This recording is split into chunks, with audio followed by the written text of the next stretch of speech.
Sa panahon ngayon, ang dark psychology ay hindi na lang basta konsepto sa mga pelikula o thriller series.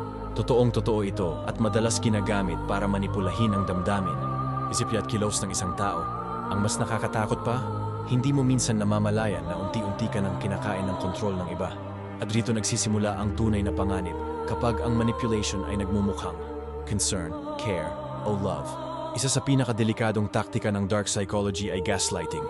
Ito yung tipong ginagawa kang duda sa sarili mo, sa memorya mo, sa nararamdaman mo, pati sa katinuan mo. Kapag lagi mong tinatanong ang sarili mo kung tama ka pa ba, o baka ikaw nga ang may problema, malamang may taong nagmamaniobra sa'yo. At once na naapektuhan na ang confidence mo, mas madali ka ng kontrolin. Kasama rin sa madalas gamitin ang love bombing at future faking.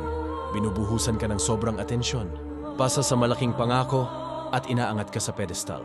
Pero kapag nakuha na nila ang emotional attachment mo, unti-unti nilang babawiin ang lahat hanggang ikaw na mismo ang maghabol sa kanila. Isang psychological trap na parang sweet sa simula, pero toxic sa dulo. Hindi. Rin mawawala ang fear-based manipulation. Yung puputulin ng support system mo, gagawa ng sense of dependency, o ipaparamdam sa'yo na wala kang ibang kakampi kundi sila. Kapag natutunan na nilang laruin ang takot mo, halos hawak na nila ang buong pagkatao mo. Ito ang dahilan kung bakit maraming hindi agad nakakawala, kahit alam nilang mali na. At ang pinakamasakit, minsan ginagamit ang dark psychology ng mga taong pinagkakatiwalaan natin, kaibigan, partner, kapamilya, o someone in authority.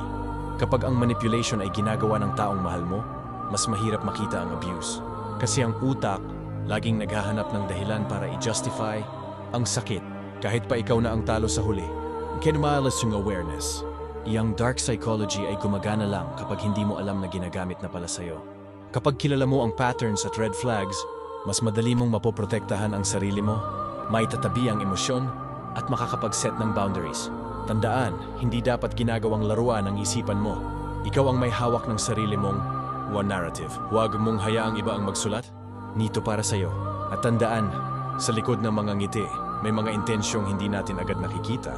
Kaya manatiling mapanuri, maging maingat, at laging alalahanin dito sa Behind Smile, tinutulungan kitang makita ang katotohanang hindi ipinapakita ng mundo.